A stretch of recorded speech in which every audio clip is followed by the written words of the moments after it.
खबर के बाद एक बार फिर से स्वागत है आप सभी का। बढ़ते हैं खबरों की ओर। झारखंड बीजेपी प्रभारी लक्ष्मीकांत वाजपेयी धनबाद में विधानसभा बूथ स्तरीय बैठक में शामिल हुए। इसमें सांसद पीएन सिंह, विधायक राज सिन्हा शामिल हुए और धनबाद सीट से उम्मीदवार ढुल्लू महतो भी शामिल हुए।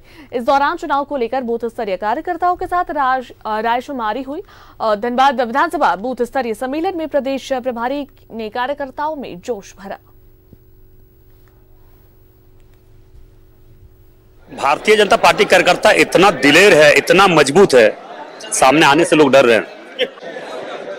बीजेपी के प्रदेश प्रभारी लक्ष्मीकांत वाजपेयी जी ने आज धनबाद विधानसभा के बूथ कार्यकर्ताओं के साथ बैठक की और उन्हें एक तरह से कहें चुनाव कैसे जीता जाए उसका मूल मंत्र समझाया। सीधे जुड़ेंगे उनसे और जानेंगे जो धनबाद ही नहीं पूरे झारखंड की परिप्रेक्ष्य में कहां देख रहे हैं बीजेपी को। पूरे झारखंड के परिप्रेक्ष्य में भारतीय जनता पार्टी का विजय रथ को जनता का आशीर्वाद प्राप्त हो रहा है और हम चुनाव जीत रहे हैं। अगर धनबाद की बात कर लें, धनबाद में अभी तक हालांकि सिर्फ आपके ही कैंडिडेट की घोषणा हुई है, सामने विपक्ष कहीं दिख नहीं रहा अभी। विपक्ष प्रत्याशी घोषित करता नहीं करता, कब करता, ये उनका काम है। हमारा प्रत्याशी घोषित है, कार्यकर्ता उसको लेकर चल रहे हैं। क्या कुछ लेकर जनता के बीच जाएंगे, क्योंकि प्रधानमंत्री मोदी की गारंटी 10 साल का नरेंद्र मोदी जी की सरकार का किया हुआ काम और झारखंड की सरकार की विफलताओं को, झारखंड की सरकार के भ्रष्टाचार को लेकर हम जनता के बीच में जाएंगे। क्या लग रहा है? एक बात और कहना चाहता हूँ, जब भ्रष्टाचार में ईडी के चक्कर में फंस के जेल जाने की नौबत आ गई, तब वो आदिवासी की बात कर रहे हैं। उनके भ्रष्टाचारी गैंग में हेमंत सोरेन के अलावा कौन आदिवासी, जरा बता दो मुझे। तो केवल सरगना है।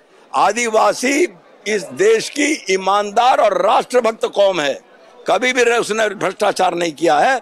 इसलिए हेमंत सोरेन ने भ्रष्टाचार किया है, आदिवासी ने नहीं। तो 400 पार का जो नारा है वो उसमें आप नारा नहीं है, उसके लिए प्रयास है ईमानदारी से, और कार्यकर्ता नरेंद्र मोदी जी की बात को पूरा उतारने के लिए प्राणपण से जुटेगा।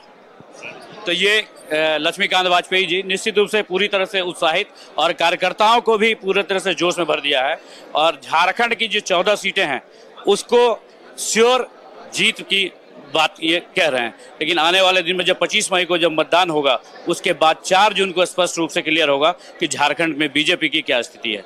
न्यूज़ 11 भारत के लिए धनबाद से सहयोगी महेश के साथ अरुण बर्णवाल।